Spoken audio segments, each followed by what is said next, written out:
그때 신문 기사가 나왔는데 The most hated woman in Korea, 가장 미움을 받고 있는 여성 대한민국에서. 성향이 무엇이냐의 문제가 아니었거든요. 목소리를 낼 수 있는 그런 기회만 주어진다면야. 이주민 정책은 당 상관없이 우리가 해야 할 정책이기 때문에. 안녕하세요, 저는 이자스민입니다.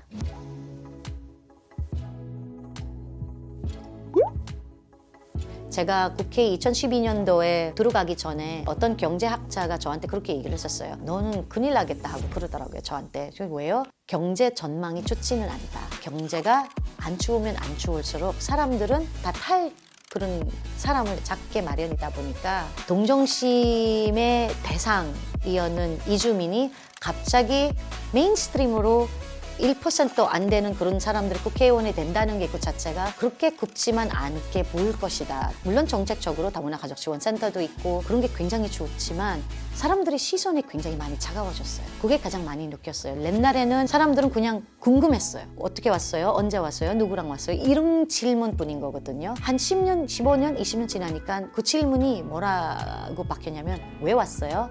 라는 질문이 돼버린 거예요.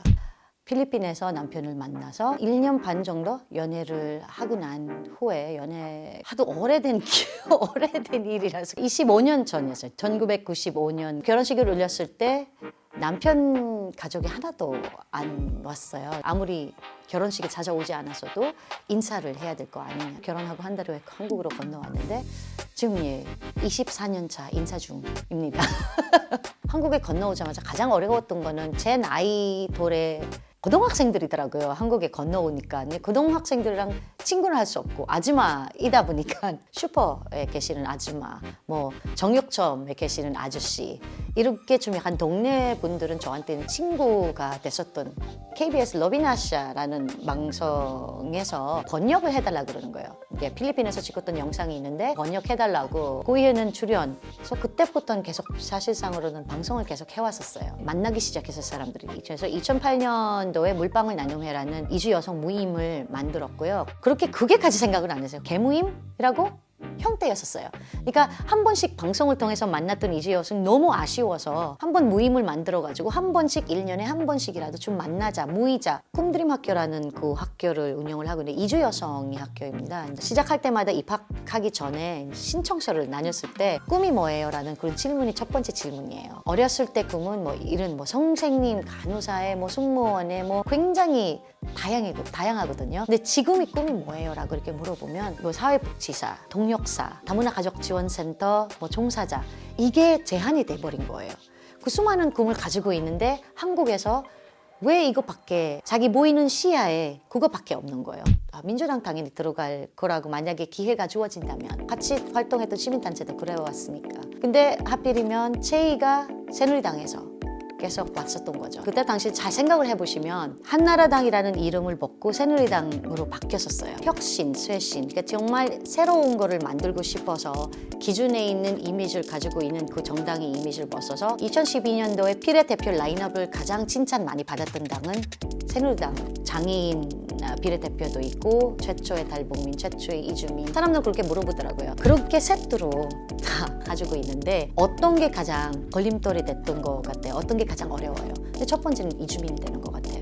이민국가 아니라고 얘기를 하거든요. 왜냐하면 이민자의 정의가 없으니까. 어떤 의원님께서 아직까지 우리나라가 다문화 사회에 갈지 안 갈지 결정을 한 바가 없기 때문에 우리는 이거 의무화가 될 수가 없다. 우리 다문화 사회에 갈 건지 안 갈 건지가 지금 결정해야 할 단계가 아니잖아요. 대한민국이 문을 닫고 아무도 못 나가고 아무도 못 들어오지 않은 한은 다양해질 수밖에 없는데 이민자가 벌써 우리나라의 5%, 4%, 5% 정도, 5% 정도 이렇게 넘어갔어요. 세계적으로 이렇게 하면은 다문화 사회로 바라보게 되거든요. 근데 다문화 사회이기는 한데 아직까지 준비가 돼 있지는 않은 거예요. 그냥 이주민, 다문화 가정, 남의 이야기한 것 같은 그런 느낌이 많이 받았었어요. 원래 한국 사람들을 배제를 하고 외국에서 온 사람들만 다문화 사회가 아닌 거거든요. 우리끼리만 행사를 하고 우리끼리만 얘기를 하고 소용이 없거든요. 조금 더 더불어 사는 그런 사회가 될 수 있도록 다문화 인식 개선 관련된 그런 법안을 냈었어요. 그러면 다문화 인식 관련된 그런 활동을 지자체에서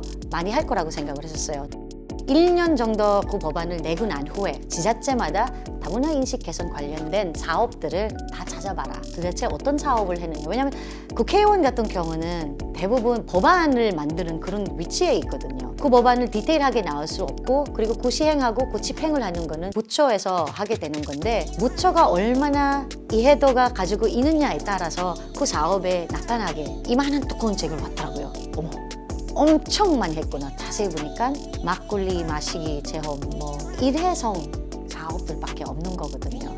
얼마 전에 부산의 포럼을, 아세안을 위한 이주민 포럼을 다녀본 적이 있었어요. 한국에서 26년 정도 이렇게 살았던 분들도 계시고, 뭐 7년 정도 이렇게 살았던 분이 계시고, 여러 국가에서 온 분들이 이렇게 같이 한 자리에 앉았어요. 근데 참 안타깝게도 얘기하는 문제들이 옛날에 20년 전에 저희가 개모임했을 때 얘기했던 문제점이 같은 거예요. 제가 그나마 4년 동안 있었을 때 다문화라는 그 정책이 공론화가 되고 논의가 되는 그런 데 있었는데, 4년 동안의 공백기에 하나도 논의가 되지 않았다는 거죠. 신문도 안 나오고 무슨 이야기도 없었고, 다시 한번 얘기가 될 수 있는, 욕을 먹든 뭐든 부정적인 이야기가 나오든 긍정적인 이야기가 나오든 상관없이 얘기할 수 있는 상황을 만드는 게, 그게 가장 시급하다고 생각을 하고 있습니다. 그래서 들어오게 됐었던 이유인 거고요. 한국 사람들은 후회한 적이 없어요. 후회한 적이 없고 실망을 한 적은 없는 이유가, 제가 기대한 적이 없었거든요. 되게 웃길 것 같은데, 근데 저는 당 상관없는 거예요. 제 멘토 했던 분들도 그렇게 얘기했어요. 아무도 없어. 다문화 관련된 정책 한 사람이 없고 너 같은 사람이 없기 때문에 너가 만들어줘야 되는 거고, 아무런 기대를 하지 마라라는 얘기를 많이 들었었어요. 그래서 아무런 기대가 없다 보니까 그런 실망이나 그런 거는 없었어요, 저한테는. 왜냐하면 내가 만들어야 되니까. 이주민이 관련된 법안을 한 번도 낸 적이 없어요. 법안을 하나 만들려면 최소한 10명, 그 10명 중에 2명이 다른 당이어야 하는데, 그 어려움은 정의당은 가지고 있는 어려움이거든요.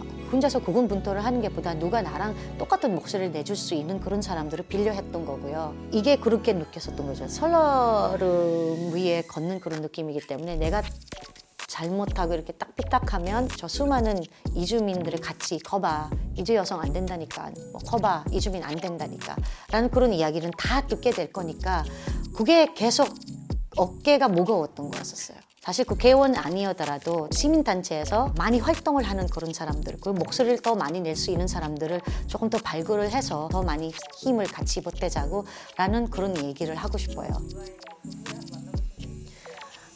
예. 주로 이제 문자 주고받는, 지금도. 네.